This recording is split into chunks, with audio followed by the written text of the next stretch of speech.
ഒരു തരത്തിലുള്ള വഴിവിട്ട രീതികളും ഉണ്ടാകാറില്ല.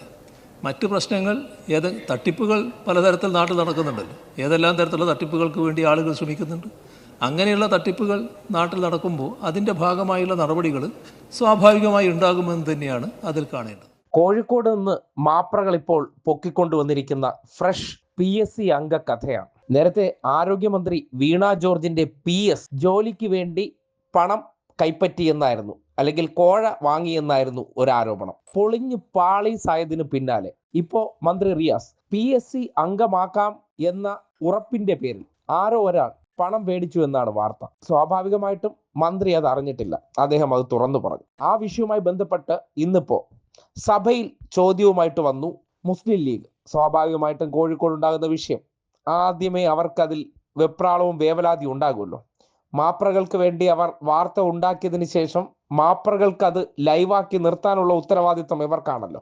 അതിന്റെ അടിസ്ഥാനത്തിലാണ് ഷംസുദ്ദീൻ ഇങ്ങനെ ഒരു ചോദ്യവുമായി എത്തിയത്. ഷംസുദ്ദീന്റെ ചോദ്യമായിരുന്നില്ല, അത് MK മുനീറിന്റെ ചോദ്യമായിരുന്നു. MK മുനീർ മുങ്ങിയതിന്റെ അടിസ്ഥാനത്തിൽ ഷംസുദ്ദീൻ ആ ചോദ്യം മുഖ്യമന്ത്രിയോട് ഉന്നയിച്ചു. സർ, നമ്മുടെ ഈ PSC എന്ന് പറയുന്ന ഭരണഘടനാ സ്ഥാപനം ഏറെ വിശ്വാസ്യതയും സുതാര്യതയും ഉണ്ടാകേണ്ടതാണ്.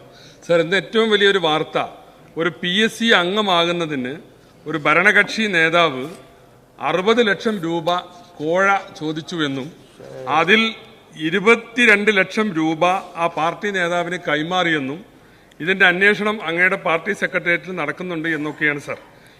ഇതിനു മുമ്പും PSC അംഗമാകുന്നതിന് ഇങ്ങനെ പണം കൈക്കൂലി കൊടുക്കുന്ന ഒരു വാർത്തകൾ വന്നിരുന്നു.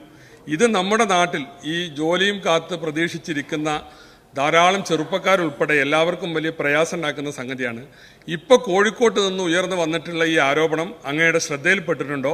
ഇതിൽ എന്ത് നടപടി എടുക്കാനാണ് ഉദ്ദേശിക്കുന്നത്? സർ, നമ്മുടെ കേരളത്തിലെ PSC എന്ന് പറയുന്നത് വളരെ പ്രശസ്തമായ രീതിയിൽ കാര്യങ്ങൾ ഭരണഘടന ചുമതലപ്പെടുത്തിയതിനനുസരിച്ച് നിർവഹിച്ചുകൊണ്ടിരിക്കുന്ന ഒരു ഏജൻസിയാണ്.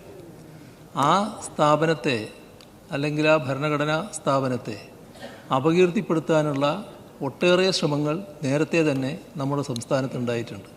നിർഭാഗ്യകരമായൊരു വശമാണത്. അത് സാധാരണഗതിയിൽ ഉണ്ടാകാൻ പാടില്ലാത്ത ഒന്നാണ്. എന്നാൽ അത്തരം കാര്യങ്ങൾ പലപ്പോഴായി ഉയർന്നു വന്നിട്ടുണ്ട്. ഇവിടെ PSC അംഗങ്ങളെ റിക്രൂട്ട് ചെയ്യുന്നതോ അവരെ നിയമിക്കുന്നതോ ഏതെങ്കിലും തരത്തിലുള്ള അഴിമതിയുടെ ഭാഗമായിട്ടാണ് എന്ന് ആർക്കും പറയാൻ കഴിയുന്നതല്ല. അതുകൊണ്ട് തന്നെ PSC അംഗങ്ങളെ നിയമിക്കുന്നതുമായി ബന്ധപ്പെട്ട് ഒരു തരത്തിലുള്ള വഴിവിട്ട രീതികളും ഉണ്ടാകാറില്ല. മറ്റ് പ്രശ്നങ്ങൾ തട്ടിപ്പുകൾ പലതരത്തിൽ നാട്ടിൽ നടക്കുന്നുണ്ടല്ലോ. ഏതെല്ലാം തരത്തിലുള്ള തട്ടിപ്പുകൾക്ക് വേണ്ടി ആളുകൾ ശ്രമിക്കുന്നുണ്ട്. അങ്ങനെയുള്ള തട്ടിപ്പുകൾ നാട്ടിൽ നടക്കുമ്പോൾ അതിൻ്റെ ഭാഗമായുള്ള നടപടികൾ സ്വാഭാവികമായി ഉണ്ടാകുമെന്ന് തന്നെയാണ് അതിൽ കാണേണ്ടത്. കേട്ടല്ലോ, ഒരുപാട് തട്ടിപ്പുകൾ നാട്ടിൽ നടക്കും. അതെല്ലാം ആരെങ്കിലും ഒരാൾ ഇന്ന മന്ത്രിയുടെ പേര് പറഞ്ഞാൽ അതിന് വല്ലാത്ത റീച്ച് കിട്ടും, മൈലേജ് കിട്ടുമെന്ന് അറിയാവുന്നത് കൊണ്ട് വാർത്തയ്ക്ക് കുറച്ച് എരിവും പുളിയും ഉണ്ടാകട്ടെ എന്ന് കരുതിക്കൊണ്ട് കുറച്ചുകൂടി പബ്ലിക് അറ്റൻഷൻ ഉള്ളവരുടെ പേരങ്ങ് പറഞ്ഞാൽ കാട്ടുതീ പോലെ ഇതങ്ങ് പോകും. അതാണ് ഇത്തരം വാർത്തകൾക്ക് പിന്നിലെ രസതന്ത്രം. അത് ഉപയോഗപ്പെടുത്തിക്കൊണ്ട് റിയാസിന്റെ പേര് വലിച്ചു വെച്ച് റിയാസ് അറിയാത്ത കാര്യത്തിൽ, അല്ലെങ്കിൽ റിയാസ് വിചാരിച്ചാൽ നടക്കാത്ത PSC അംഗം പോസ്റ്റിംഗ് അത് വാങ്ങിക്കൊടുക്കാമെന്ന വ്യാജേന ആരോ ഒരാൾ പൈസ കൊടുത്തു. അത് അവർ തമ്മിലുള്ള ഇരിപ്പ് വശത്തിന്റെ ഭാഗമായിട്ടാണ്. അതായത് PSC അംഗമാകാൻ കൊതിച്ച് നടക്കുന്ന ഒരു വ്യക്തിയുടെ കയ്യിൽ ഇഷ്ടം പോലെ പണമുണ്ട്. അത് തിരിച്ചറിഞ്ഞ ആൾക്ക് നിങ്ങൾക്ക് ഞാൻ മേടിച്ചു തരാം PSC അംഗം, കാര്യം എനിക്ക് റിയാസുമായി ബന്ധമുണ്ട് എന്നൊക്കെ വിശ്വസിപ്പിച്ച് വാങ്ങിച്ചതിന് റിയാസ് എന്ത് പിഴച്ചു, സർക്കാർ എന്ത് പിഴച്ചു? കൊടുത്തവനും വാങ്ങിയവനും തമ്മിലുള്ള ഉടായ്പ പരിപാടിക്ക് ഒരു സർക്കാർ ഉത്തരവാദിത്വം പറയണമത്രേ. അതിനാണ് ഈ മറുപടി കൊടുത്തിരിക്കുന്നത്.